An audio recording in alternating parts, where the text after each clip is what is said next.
solemn. I got enough solemn in the last couple of years. Good afternoon. I would like to call to order the regular board meeting of the North County Transit District for October 15, 2020. And I will now ask Anthony Flores, the clerk of the board, to call roll. Yes, sir. Jack Feller, Here. Tony Krantz, Here. John Franklin. You may have just connected. No, he's not connected. Okay. Paul McNamara, Here. Jim Desmond, Here. Terry Gasserland, Here. Jewel Edson, Here. Sharon Jenkins, Here. Priya Bhat Patel. Here.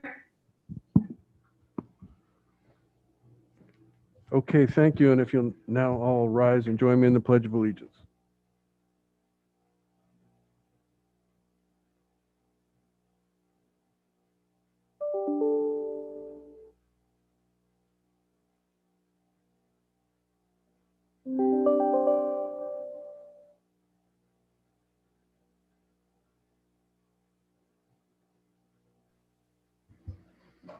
Thank you. And now Anthony will provide a safety briefing and review of evacuation procedures. Yes, sir. In the event of emergency, I will dial 911. In the event of an evacuation, please do so using the stairs. Do not use the elevator. Once clear of the building, please do not re-enter unless told to do so by emergency personnel. We have fire extinguishers and fire alarms on each floor of this building. We also have a portable defibrillator located on the first floor and staff on hand trained on CPR procedures. That concludes my safety brief, sir. Excellent. And are there any changes to the agenda, Anthony? No, sir. All right. Are there any telephonic comments for oral communication? Yes, sir. Just to note, we have received, NCTD has received 130 written comments unrelated to any item on the agenda. The comments are related to NCTD's petition to the Surface Transportation Board. All written public comments have been made available to all NCTD board members in advance of this meeting and are available on the NCTD website for public inspection. We also have 3 telephonic communications that I'll play for the board now, sir. Okay.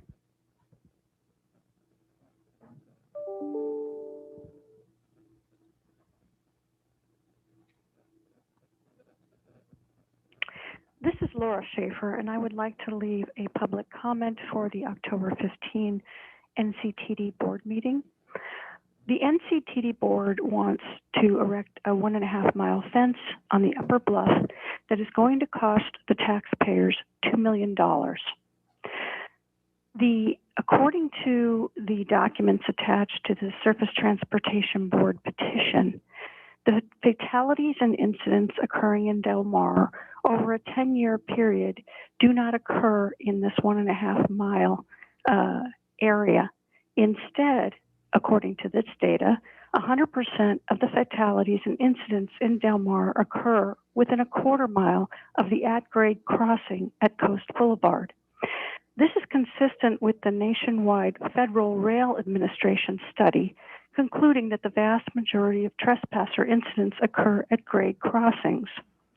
Based on the data provided by NCTD in the STB petition, it is apparent that the upper bluff acts as a natural barrier to trespassing, and there is no need for 1.5 miles of fence. You're spending $2 million for a 1/4 mile problem. This is extremely wasteful at a time when the cities are struggling with enormous shortfalls caused by a pandemic that has depleted public coffers. Thank you for considering my comment.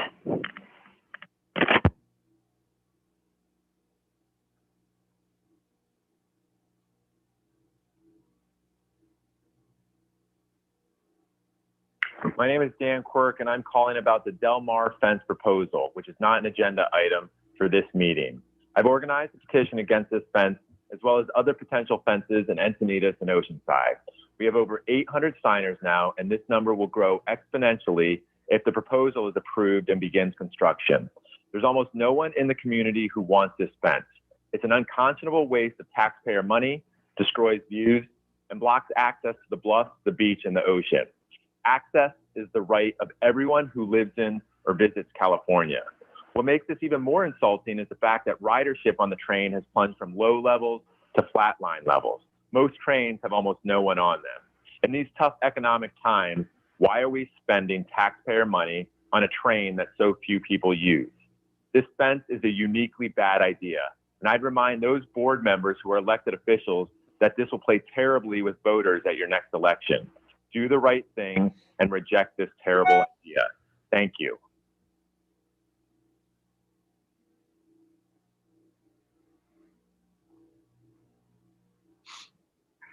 Hello, NCTD Board. This is Camila Rang. I live on 159 10th Street in Del Mar. And this is in regards to the proposed fencing of the bluff in Del Mar and other coastal cities in North County. I have voiced my frustration and outrage over your latest plans of putting up fences along Del Mar's bluff and other coastal cities in North County and stop our access to the beach. I've written you several emails.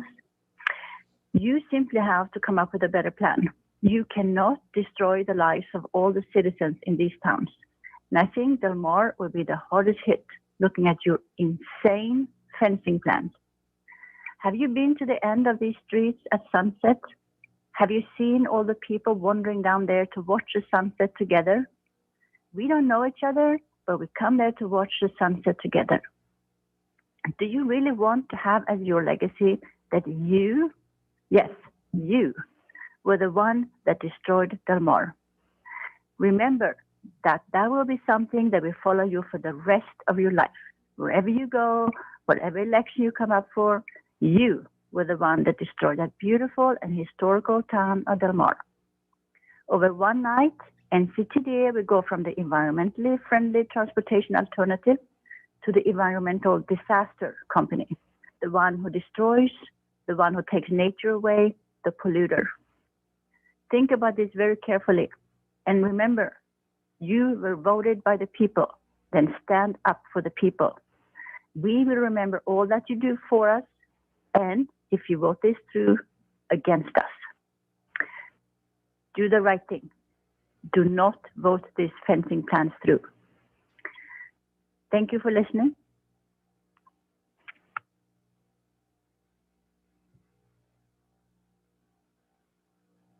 Those are all the comments, sir. Okay, thank you. And to anyone interested in the issues related to the Surface Transportation Board petition as well as fencing, I have directed the executive director to prepare a landing page with additional information on the NCTD website, and he has that under development now. So when that is ready, the folks who emailed will get a response from the clerk with a link to that site and additional information. So that is something that's being worked on right now. Ann? Can I ask a quick question? For the landing page, it would be ever so helpful to know where the red line is that's in the plans. For example, the first speaker spoke about the upper bluff. There are really two bluffs. There's the coastal bluff level that the tracks are on, and then up above that is the upper bluff. And that's where it's level with all the houses. And our understanding is that the consultant, WSP, has designated those red lines at the top of that upper bluff above the track, where the line would be right along the street ends. That's where the right-of-way goes. Well, I think that because it isn't on the agenda, we can't get into too much detail, but what I Correct. would encourage you to do is work very closely with Mr. Tucker. Excellent. Obviously, the city of Del Mar has a keen interest in all of this and making sure that its citizens have as much useful information as possible. So if you could work very closely with the city of Del Good. Mar, I look forward to that, Matt. Okay, thank you.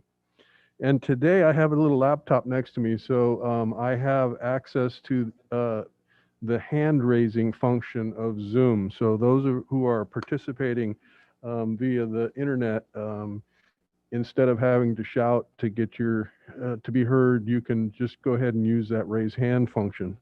That will be once we come out of closed session. There are 4 closed session items in this part of the agenda, and we will have another closed session item at the end of the other business part of our meeting.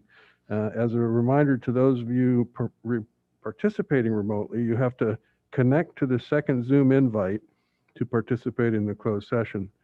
At the end of the closed session, you will need to reconnect to the regular board meeting. And with that, Lori Winfrey, our general counsel, will now take us into closed session. Yes, thank you. So we have 4 items on the first closed session today. The first matter is pursuant to Government Code Section 54956.9, subsection D1. This is conference with legal counsel, existing litigation, Velasco versus NCTD. The second item is closed session pursuant to Government Code Section 54956.9, subsection D2, potential litigation, 1 potential case.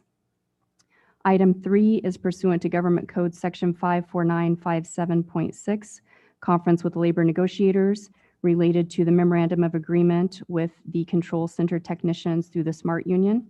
And item number 4 is also pursuant to Government Code Section 54957.6, conference with labor negotiators, memorandum of agreement related to the dispatchers and assistant dispatchers who are represented by SMART. We will now go into closed session. I need to recuse myself from the first item on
2, potential litigation, there's no reportable action by the board. As it relates to closed session agenda items 3 and 4, the board met in closed session to discuss the terms and conditions being negotiated in the memorandums of agreement with the SMART Union as it relates to control center technicians, dispatchers, and assistant dispatchers. The board has directed staff to proceed with the presentation of a summary of the requested action on the regular agenda today for consideration and action by the board. Those matters will be publicly reviewed and considered by the board as agenda item numbers 14 and 15 later in the meeting. This concludes my closed session report. Okay, thank you. There are 12 items on the consent agenda for action today. And Anthony, has anything been pulled by the public? No, sir. Any board members pulling any items? No? No, sir. Al, I'd like to pull or get questions on item 12. Jim, I can barely hear you. Well, I don't know, I can't help. I got questions on item 12. Okay, go ahead. Well, this one authorizes the executive director to finalize and execute it for design and permitting or taking money basically from New Bridge 25 or 257.2 and putting $400,000, I guess, towards the Delmar Bluff improvements. And I don't doubt that the Delmar Bluffs improvements need those dollars, but how are we ever going to recoup this $400K? And it already looks like we already took money away from this bridge 257.2. How are we going to backfill this, Matt? I'm having trouble following the money here. I'm gonna try to see if I can explain it. So right now, Bridge 257.2 is in the planning, design, and engineering and permitting process phase. Sandag is scheduled to complete that work next year, and then NCTD will have to come up with the money to fund the construction phase of the project.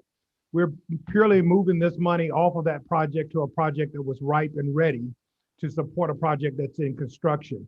I think the construction cost for 257.2 is going to be north of $5 million, but I'm confident we're going to be able to identify the funding to be able to support construction of 257.2. So this does not delay that project. Sandag has not completed the work that's required to make it bid ready. Once it's bid ready, we will work through and identify the funding. And where is Bridge 257.2? It's in the Rose Canyon area. Okay, so we're taking money from that one, but we don't know how we're going to backfill it yet, but you're confident you're going to find it somewhere. Is that right? I mean, we have some ideas, but at the end, I can tell you we will fund 257.2 for construction. And just and maybe for a further or future agendized item or information later, but we give Sandag $400,000 for construction for continued discretion. How much do they keep when we do that for administration and things like that? And what have been, I guess, historically over the last 5 years, our administration costs? If that you could bring that, you don't have to answer that today, but it just seems, I just want to make sure we're getting our bang for our buck when we give money to Sandag. Yes, we'll do. We will schedule that as a discussion item, Jim. Thank you for that. All right, thank you. With that, I'd go move approval of the consent calendar. Consent items. And we include the minutes for the two meetings as well in that motion? Absolutely. Yes. All right, I see no hands raised, so Anthony will call the roll on the vote. Yes, sir. On the combined motion of Board Member Jim Desmond, seconded by Board Vice Chair Jack Feller, to approve the minutes of the regular board meeting held on September 17th, 2020, the special board meeting held on October 1st, 2020, and consent items 1 through 12. Board Member Bopatel, how do you vote? Aye. Board Member Gasserlin? Aye. Board Member McNamara? Aye. Board Member Desmond? Aye. Board Member Edson? Aye. Board Member Franklin? Aye. Board Member Jenkins? Aye. Board Vice Chair Feller? Yes. Board Chair Krantz? Yes. Okay. On the combined motion of Board Member Jim Desmond, seconded by Board Vice Chair Jack Feller, to approve the minutes of the regular board meeting held on September 17th, 2020, the special board meeting held on October 1st, 2020, and consent items 1 through 12. Motion passes with all board members present voting yes. Okay, thank you. Moving on to other business items 13 through 15. Robert Calix, the Chief of Planning, Strategy, and Innovation, will review this item 13. And please note, this item only sets the public hearing and authorizes staff to engage the public. The board will have time to evaluate the proposal to eliminate the proposed flex routes before making a final decision. Good afternoon. Thank you for allowing me the opportunity to present this. It's on. Okay, sorry about that. Thank you.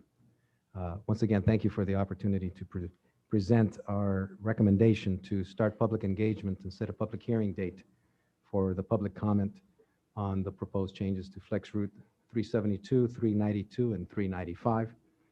On this first slide, it's always important to understand what is the background of our Flex services. And we implemented the Flex brand to replace fixed route breeze services that had low ridership and a high cost per passenger. The Flex services give passengers the option to deviate within a certain fixed area along the route, providing greater service quality. And to increase the fare box recovery ratio, NCTD charges a higher fare for Flex services to commensurate with the higher service quality that it offers. So the three routes, 372, 392, and 395, replace the underutilized services in these low density areas. This next slide shows what that first route is, Route 372, which operates by reservation only during the weekday midday to supplement Flex Route 371 between Escondido and Ramona. The other two routes, 392 and 395 on the next page, operate to serve Camp Pendleton 7 days a week. And as you know, Camp Pendleton has a very unique service, not only in the area, but they have a very specialized service in terms of who they are, what they do. It's a training facility. These routes partially replaced 2 underperforming breeze routes in October of 2017. Since then, since 2017, we've observed, in the next slide, we'll show you the facts of where we are with these three routes and where what we've done over the last 3 years. And what it shows here is that there's low customer utilization of these services, which results in a performance that's well below that of the breeze system. As you can see, Flex 372 had an annual ridership pre-COVID in 2019 of 68. That's 5 to 6 rides per month, giving us a cost per passenger of $22, which compare about 6 or 7 times higher than the cost of operating the breeze route. And 392 shows an annual ridership of 16,000, and which gives you about 1,300 and something rides per month, or 40 to something to 45 rides per week, or per day, I should say. So in Flex 395 gives us an annual ridership of 7,700, which amounts to about 20 to 25 rides per day. And that's those are the numbers that we were looking at. And as a result of that, we're making that recommendation today. But to make that recommendation, you have to have certain standards that require us to follow. How do we go about making these decisions? And first and foremost, public engagement and marketing. Since we implemented these Flex routes, we have been engaging with the public. We've been informing them of any service change that we've had over the last 3 years through our online engagement and our information that we put out, the rider's guide that we put out. But there's options. If the routes are underutilized, what are the other options? Well, you can do service modification, service reduction, and service elimination, depending on what type of performance you're achieving on those routes as you go along on a yearly basis. And during that time, we've, in spite of what we've done and how much engagement we've done over the last several years, the performance on these routes have not improved. Therefore, we're making the recommendation to eliminate these 3 routes based on their substandard performance. And to be able to do this, we have to follow our major service change policy, board policy number 30, called Threshold for Major Service Changes. And one of those is service elimination. Therefore, we're seeking additional public engagement during the month of November and December. And we will obviously conduct a Title VI service equity analysis to determine whether the proposed changes have a discriminatory impact. And the information obtained from this public engagement will be used to explore alternatives to see how we can lessen the impact for those who would be impacted from this service elimination. And seeking this public engagement will be to inform the public of what we're proposing, and we're going to seek their input and, of course, explore alternative options so that passengers, if we can see how we can do that. And one of the ways that we're looking at that is looking at third-party operated shuttles or transportation vouchers. And the results of that public engagement, including a list of all the comments received and proposed alternatives, will be presented to the NCTD Board of Directors for consideration at the public hearing scheduled for January 21st, 2021. So what does this entail? What does it mean? What kind of public engagement will we be doing in November? We're looking at having in-person events during the week of November 16th through the 20th at the Oceanside Transit Center, at the Escondido Transit Center, and the San Luis Rey Transit Center at the bus islands. A virtual event will also be held in the evening during the week of November 30th and will include a presentation about the proposal and a question and answer session.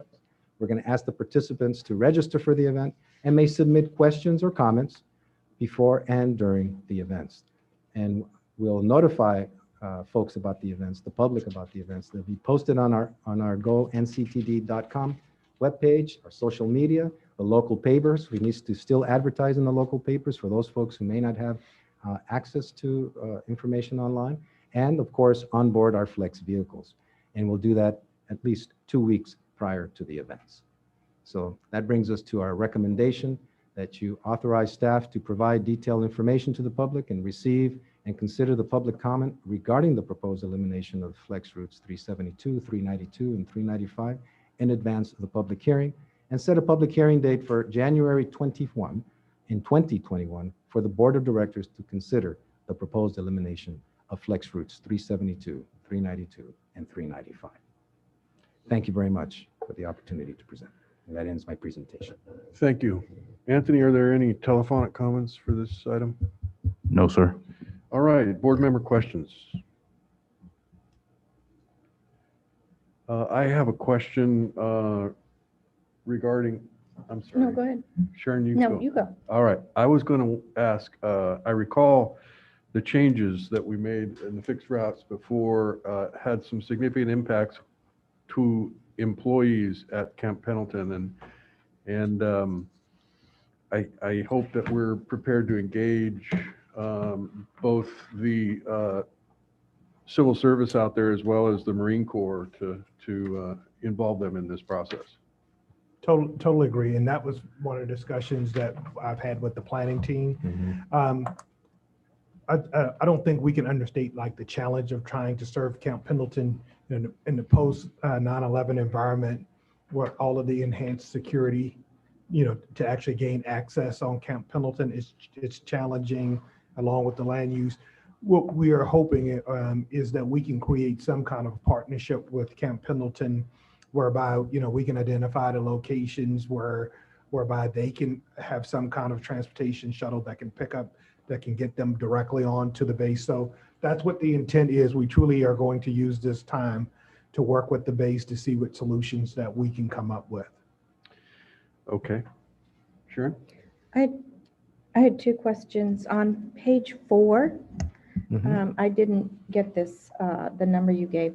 So when I look at 16,512, that seems like a significant number to me. What were the numbers per day on that one? I got the other two, but. That one comes out to about between 40 and 45 people per day, or riders per day, I should say. Okay. On average. Okay, and that's not considered significant. Well, so let's talk about this a little bit more. I'm not trying to step on his presentation.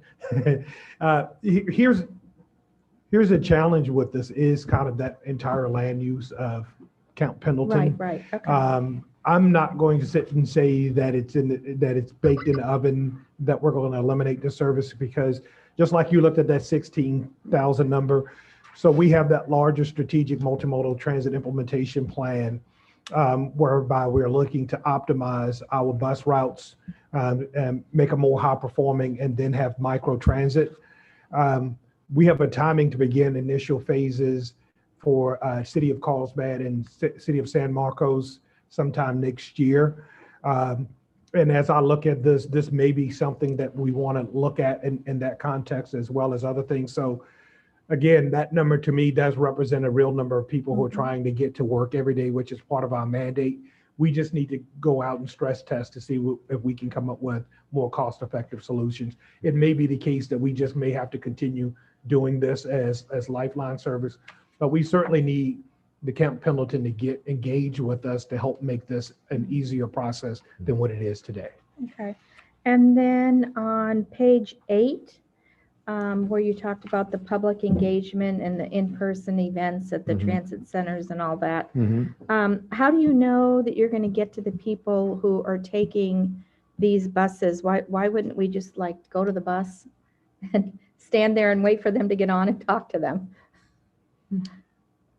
I don't see why we couldn't do that. Okay, Okay. seems like, we want to talk to the people that are actually riding the bus, I not agree. just talking to everybody at the transit center. Well, that's where we'll start, and then we'll take it from there. Yeah, And see how- okay. Yeah, no, Okay, that's Yeah. all I had. And I'm a little surprised that I don't see John Franklin's hand raised, because he would be pointing out, I would think, that for that money that we're paying, we could almost provide vouchers for Uber or Lyft to get people to work. Good point. Yeah. Is that a motion? So- Second. So my question is, what has the drop-off been on the flex routes here and in general compared to Breeze overall, post-COVID? Well, post-beginning of COVID, we're still in COVID. Well, it's been directly proportional, Mhm. in proportion to the overall drop off. But the Breeze, Can't hear you, Matt. You know what? If I turned on my mic, then you would hear me. Sorry. So the Breeze, the Flex, there's not a significant amount of Flex service, but obviously with the impacts of COVID-19, it's had the same level of impacts. I think it probably is in the neighborhood of 40% decline. But again, it's a smaller subset compared to the Breeze. And when you're talking about specialized services like this, these employees may not have been impacted commensurate with the same level that one would be impacted from the general public, given Camp Pendleton will always be there. Essential services. Yes. And then Vice Chair Feller. Thank you. The flex route, the 392 and 395, kind of looks like it covers some of the same area, but the flex route, as I remember, ended up in San Clemente years ago. Yes, years ago. And so it's just an up and turn around and come back now. Yes. I could see something serving Pendleton that went in out of San Luis Rey around and back into Oceanside. But something that it's something we can look at as we go forward. Well, and that raises this question that I have relates to the data that Sandag has, and I wonder, do we have that same capability using cell phone data to know where people are coming to? And We share our cell phone data with Sandag. I see. So we're analyzing that. Yeah, we actually have already analyzed it as part of our a part of our study. Again, Camp Pendleton is just a very difficult case because you look at the population, you have to understand the nature of the base operations and in terms of what you actually are going to be able to yield. Okay, can I have a motion on item number 13? Somebody did it already. Did they? I heard John make him, but that was on Uber. Yeah.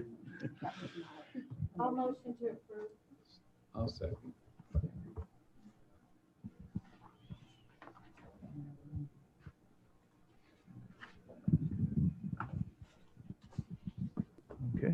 On the motion of Board Member Sharon Jenkins, seconded by Board Vice Chair Jack Feller to approve agenda item number 13, Board Member Babato, how do you vote? Aye. Board Member Gasserly? Aye. Board Member McNamara? Aye. Board Member Desmond? Aye. Board Member Edson? Aye. Board Member Franklin? Aye. Board Member Jenkins? Aye. Board Vice Chair Feller? Yes. Board Chair Krantz? Yes.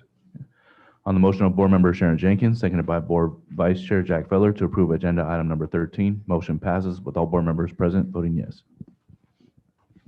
Great, thank you. And moving on to item 14, Karen Tukolsky, the Chief Administrative Officer, will review.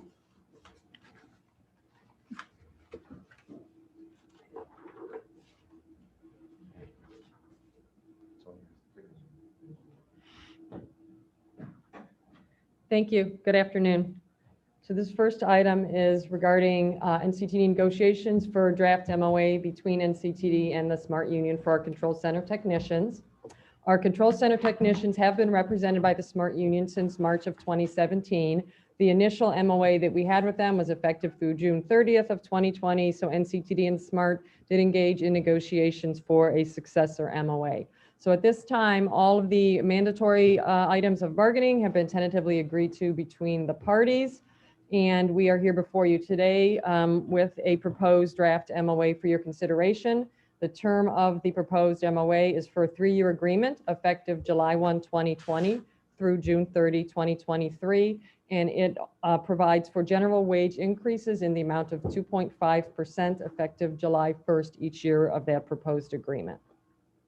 The bargaining unit members have ratified the proposed draft MOA earlier this month on October 6th, and there is sufficient funding in the adopted FY 2021 budget for this year. And of course, we would budget for wages in the future year operating budgets accordingly. So with that, the staff recommendation is to approve the proposed memorandum of agreement between the North County Transit District and the International Association of Sheet Metal, Air, Rail, and Transportation Workers for Control Center Technicians. That concludes my presentation, and I'm available for questions. Board Member Desmond, did you have anything? Oh, sorry, did I have my hand up? But I'll make a motion to approve. I'll second.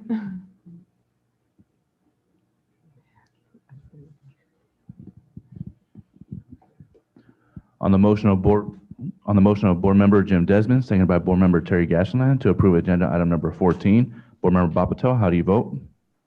Aye. Board Member Gashaland? Aye. Board Member McNamara? Aye. Board Member Desmond? Yes.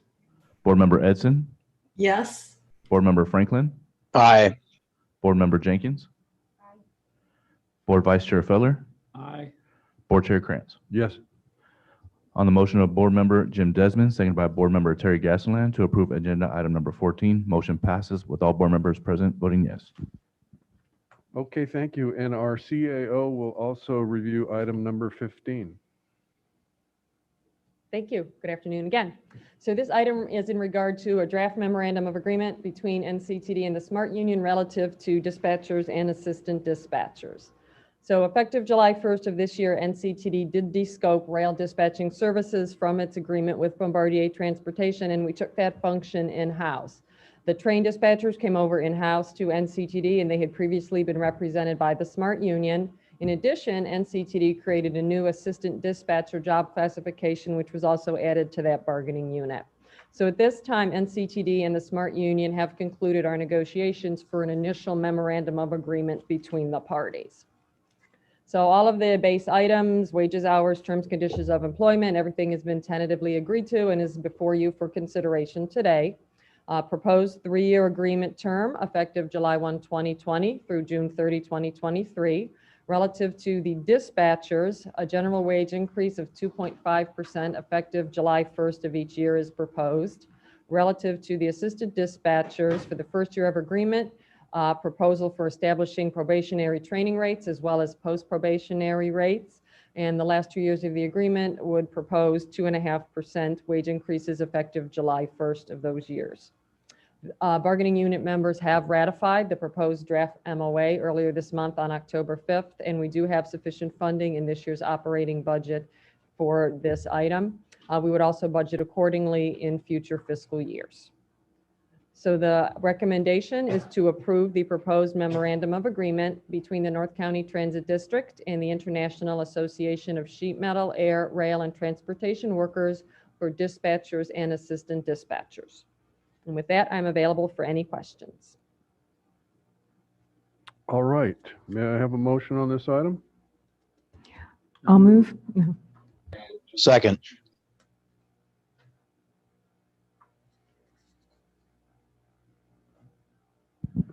On the motion of Board Member Terry Gashland, seconded by Board Member John Franklin to approve agenda item number 15. Board Member Bopatel, how do you vote? Aye. Board Member Gashland? Aye. Board Member McNamara? Aye. Board Member Desmond? Aye. Board Member Edson? Aye. Board Member Franklin? Aye. Board Member Jenkins? Board Vice Chair Feller? Yes. Board Chair Krantz? Yes. On the motion of Board Member Terry Gashland, seconded by Board Member John Franklin to approve agenda item number 15, motion passes with all board members present voting yes. Okay, thank you. That finishes off the open session agenda, and we do have one last closed session item. And as a reminder to those participating remotely, you will have to connect to the second Zoom invite to participate on the closed session item. At the end of the closed session, you will need to reconnect to the regular board meeting. And Lori Winfrey, our general counsel, will now take us into closed session. Before we go into closed session, my understanding is that Del Mar needs to recuse on this. And is that the case, Lori? Yes, so the position of NCTD through general counsel is that there's a direct agency conflict with the city of Del Mar, as the city has now opposed the Surface Transportation Board filing. Okay, so prior to closed session, I have a few remarks, and I would like to make those remarks if the chair is willing.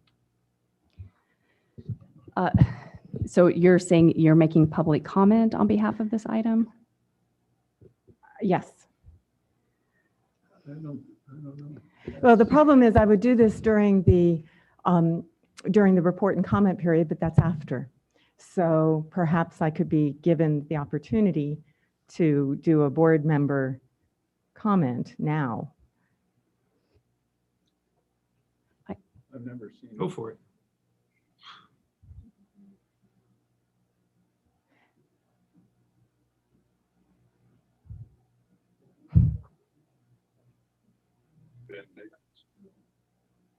So that was going to be my recommendation, that we will have an opportunity after the closed session for board member comments. And so I think that would be the appropriate time. Rather than having the board members hear my comment in advance. Mr. Chairman, Oh, I understand that I can't go in there. What I'd point like, of order. Board Member Franklin. Is a motion to suspend the rules and allow the board member to speak in order? That's certainly a privilege that the board could waive. I'll Move to second. waive, move to suspend the rules and allow the board member to speak. Second. Third. I have no objections, so go ahead. Thank you very much. I appreciate it. What I'd like to say is that the petition to the Surface Transportation Board may not be in any of the North County jurisdiction's interests. The petition asks for preemptive relief, and oversight and regulations would be completely eliminated for Coastal Commission, the state, and the city. This move by NCTD is potentially destructive for all of us. NCTD needs to be working together with its member cities. A public agency has the opportunity to cooperate and communicate, and that ought to happen before we get into a contentious situation. This petition seems wrong for NCTD, and I'll let the response from Del Mar stand for itself. The public comments have been flooding in.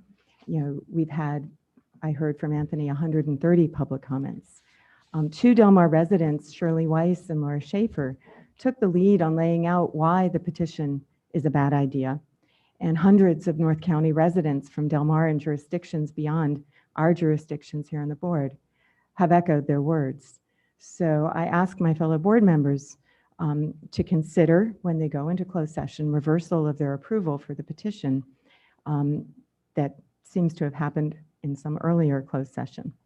I'd like to, well, I've laid out why I'm recusing myself. I'm recusing myself because I've been asked to, and I will certainly comply. So I'll simply end with a few words that are from Shirley Weiss and Laura Schaefer. They were written words, and I'd like to make sure that they're in all of our minds. Shirley and Laura were joined by numerous citizens that comprise the NCTD's constituency. In their words, the petition seeks an order finding that its authority entirely overrides, preempts, and renders impotent and irrelevant both the California Coastal Commission's and Del Mar's regulations applying to the NCTD's right-of-way in Del Mar, which comprises the entire span of Del Mar Bluffs overlooking the coast. If granted, the petition would set a precedent that is starkly adverse to the interests of all of the cities whom I'm substituting for them here, who we represent, not just the city of Del Mar. They use the word you. Effectively, we each would have voluntarily and entirely surrendered all current and future control of any NCTD projects in the right-of-way located in each city to the majority of the NCTD board, current and future. So this petition involves Del Mar, but there's more to think about here. And I certainly, on behalf of Del Mar, would welcome the opportunity to really think through whatever the point of the petition is and see if there's room for. Okay, thank you. Thank you. I would say that we did think through this matter, and we did it in closed session.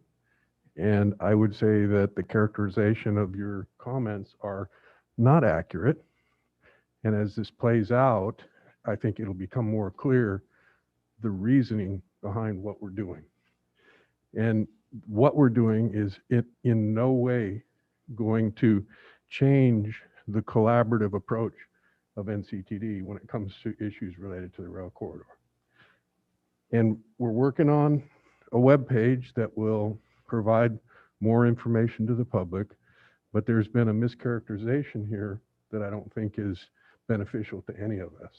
So as we're wearing our NCTD hats, we're going to go into closed session and talk about these actions. And we've had a lot of feedback. We've given you the opportunity to speak, and we will now go into closed session. Thank you.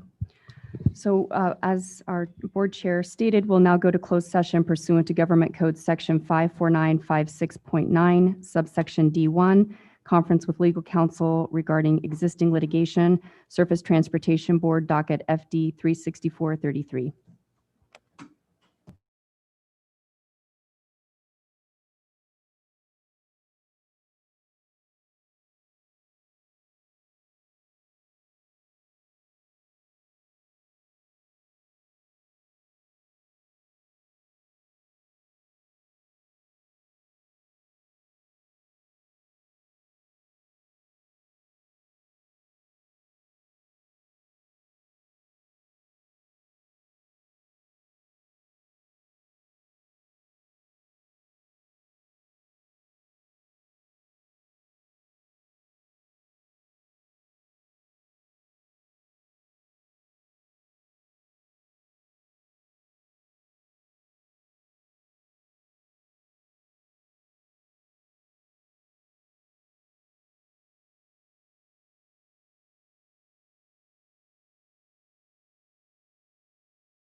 As it relates to closed session agenda item number 16, related to NCTD's petition to the Surface Transportation Board for declaratory relief, the board met in closed session to discuss the matter and the replies and response that were received from the California Coastal Commission, the City of Del Mar, the Surfrider Foundation, and Del Mar residents, as well as the public comment received and the request to rescind the petition. Following the board's unanimous direction provided in closed session on May 21st, 2020, to advance the petition to the STB by all members present, the board today unanimously confirmed its current intent to pursue this matter with the Surface Transportation Board, with all board members present concurring with that direction. General Counsel will return to closed session as necessary if the need arises at a future date, and there's no further action to report. Okay, thank you, Lori. Moving on to the Executive Director's report. Mr. Tucker, do you have anything to report today? Yeah, I'm gonna go quick. Free ride day for Election Day. It's for all NCTD modes, including Lyft, ADA, Paratransit. We're doing that in collaboration with MTS. Our zero emission bus rollout plan has been approved by the California Air Resources Board. So we're good to go in terms of our plan. We are advancing both electric bus and hydrogen fuel buses into operation over the next couple of years.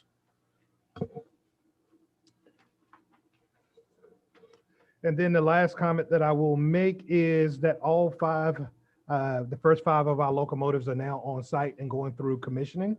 And we hope to have those in revenue service in January of next year.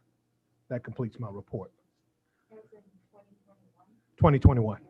I've seen them sitting on the tracks up there. They look Pretty, great. yeah. Wow, they look great. All right, we're moving on to board member comments and reports and correspondence. Is there anybody that would like to speak? Yeah, Desmond No here. Zoom raised hands. There's one here. Board member Gasterlin. All right. I wanted to report that on October 9th, Del Mar received a memo with a copy of NCTD's safety study by the outside consultant WSP, the San Diego branch of WSP. The city was given until October 24th to respond, and that response will be forthcoming after the city council is able to meet and discuss on October 19th. Okay, thank you. So, Anthony, do we have any remaining? Hey, Tony. Oh, yes, Supervisor Desmond, yes, hand up. Got it. Thank you. Hey, only because I know Matt's got one more button that needs to be pushed. I'm looking at I forgot to ask this on item number 2, and it's basically our performance and operations report. You know, I just kind of, I used to be a coaster rider, and now I noticed that our coaster ridership is down 90% from our COVID goal. And I know this used to be our, one of our main bread and butter.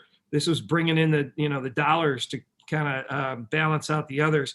So I know you don't have it off the top of your head, but I was just curious, maybe at our next meeting, you can kind of tell me where we are with fare box recovery, because I know there's certain standards we have to meet, and maybe the state has given us relief on those. But if you could give us the fare box recovery here for the last couple months, that'd be great.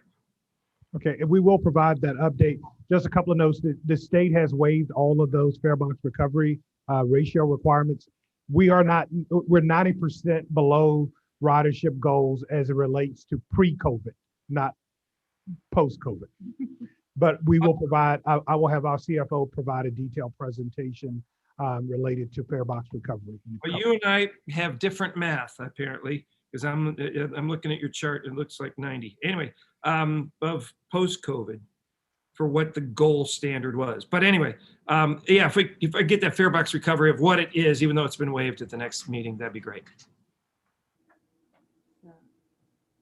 Right for you. Board member Gasterlin. Yes, I do have one more comment.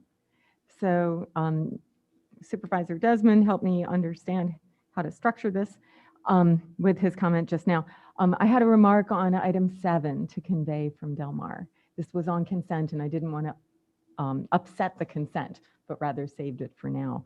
And that is, so item 7 was the board policy revision, and board policy 23 is of interest to the city of Del Mar.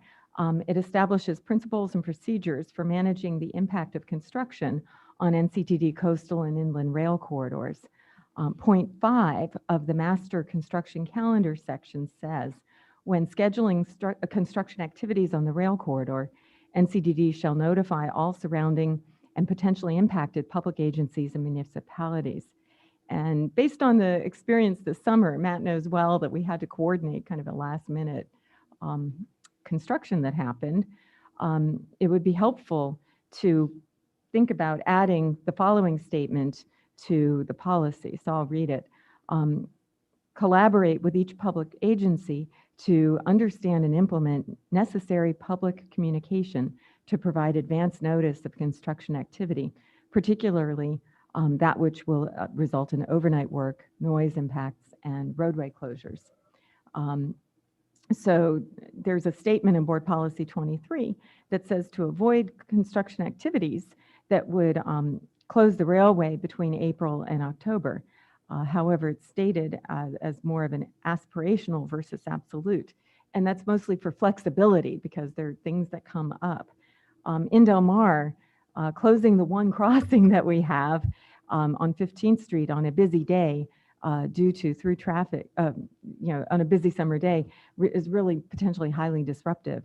So we would ask that this particular option be reserved for true emergency. So those are the comments on item 7 that we already voted on consent calendar. Can you provide those direct comments to us? Absolutely, I'd be glad to. Yeah, and we can evaluate them for the next time we make some board policy changes. Thank you. Okay. The next scheduled meetings are the Performance Administration and Finance Committee meeting on November 19, 2020 at 12:30, and then that will be followed by the regular board meeting at 2 p.m. This meeting is adjourned. Good job. Are you in North Coast Village now?